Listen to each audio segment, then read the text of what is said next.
Well, ladies and gentlemen, it has happened. The first time Donald Trump has met with Joe Biden post-election, the transition has started. You can see they're shaking hands right here. This happened earlier today, and let's take a look. President-elect and former President Donald.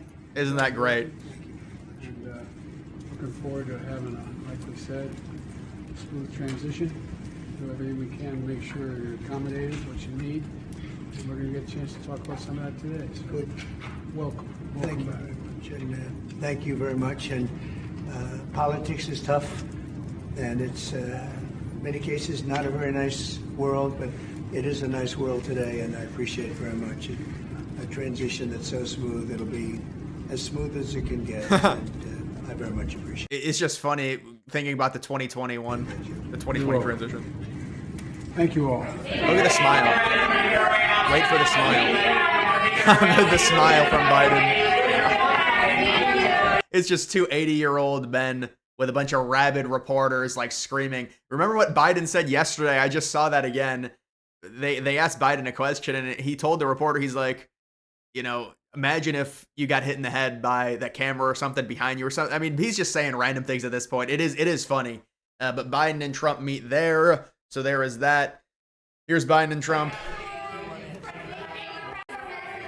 I don't know if they answered any questions. Just Biden smile. It looks like they kicked everyone out. So they did a nice little photo op there. Now with this, it's interesting to see the dynamic with Biden here. You all to know about it, okay?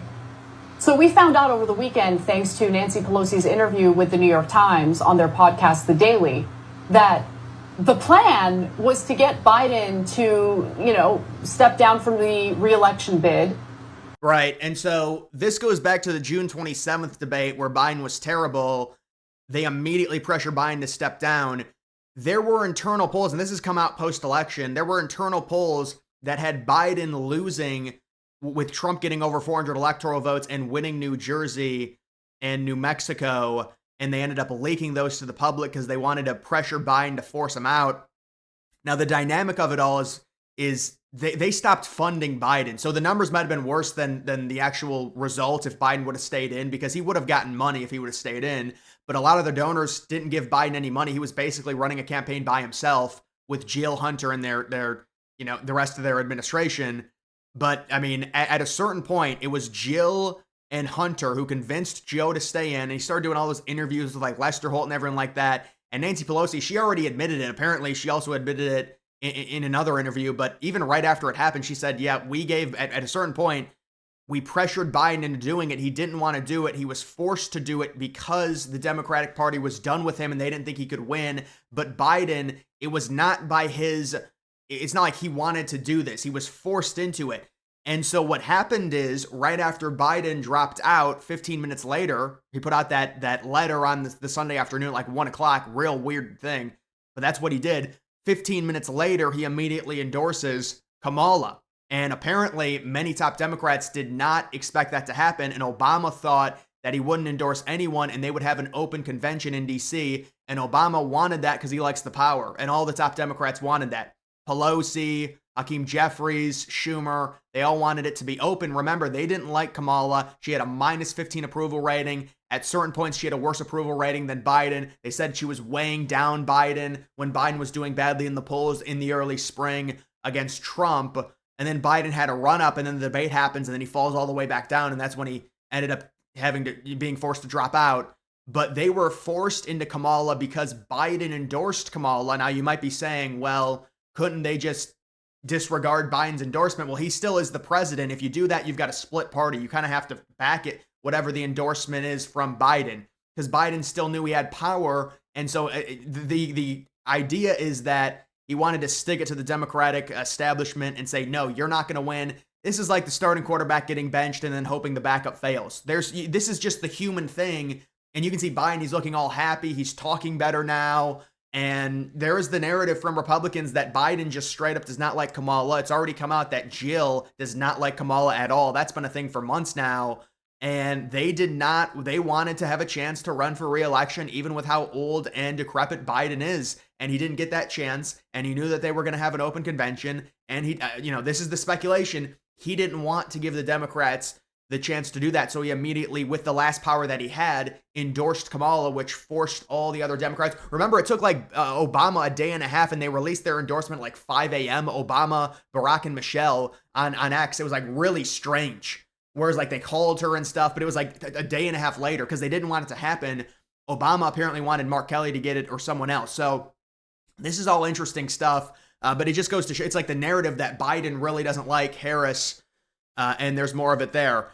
You've also got this, Jill Biden sent a handwritten letter to Melania Trump, and this goes to the whole thing where they're having a transition. I don't know if it's a lunch or a dinner, but they're having a transition meal, and Melania's not going to be there. Presumably, the speculation is because of the raid of Mar-a-Lago. When they went through all Melania's stuff, she, has resentment when it comes to that, and so Jill is trying to mend fences, but there's just that. You've also got Elon Musk reportedly wants to fund primary challengers against GOP congressmen who don't abide by the Trump agenda. Boy, the power that Elon Musk has, my goodness. But yeah, we know what happened with the unfortunate Senate vote. Rick Scott didn't even make it out of the first round. I think he only had 13 total votes, and he didn't even make it in the final round, unfortunately. But when it comes to that, we'll see what happens. Trump's still going to have the ability to bully a lot of these guys.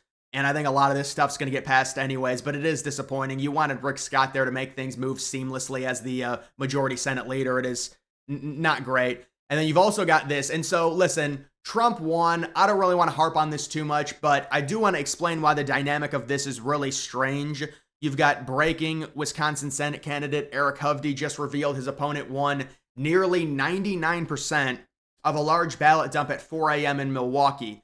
And so if this is true, now I would want to know the total in terms of the ballot dump, because, if you're talking about, even in the most liberal areas, if you're talking about a ballot dump of like 10,000, the idea that the Democrat candidate, because obviously the Democrat candidate's going to win a bunch of the votes if it's in a very liberal area, but are they going to win 98, 99% of them? The chances of that are basically zero. Now, if you're talking about a very, very small sample of like maybe 100 ballots, 200 ballots, could the Democrat win 197 of the 200 ballots because it's a crazy liberal area and it's a ridiculously small sample?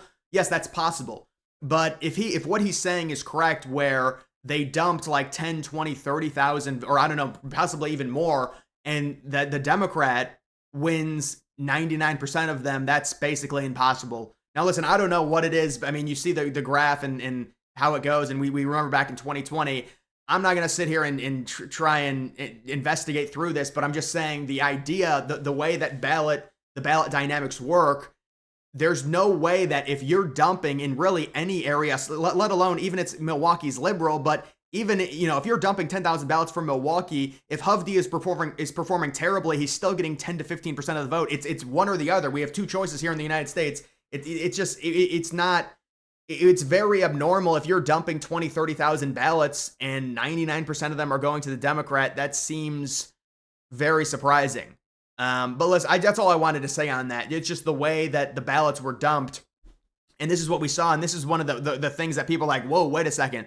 Listen, we understand Democrats are going to win the liberal cities by big margins, but 99-1 on ballot dumps. I mean, they could say, well, they're early vote dumps, but it's like even the early vote dumps, it's not like Republicans did terrible this year. That's one of the things that I feel like would happen in 2020. You had a bunch of early vote dumps late in the night from inner cities, and that's what they would try and argue. But with this, it's very strange to see it. The way that this, I could understand if you're dumping 200 or 300 ballots, and because it's such a small sample, you could have 99% of them go to the Democrat. That's possible. But with a sample like this, I don't know what the margin was in Milwaukee, but I do also know apparently the amount of people that voted was up like 200% in Milwaukee as well.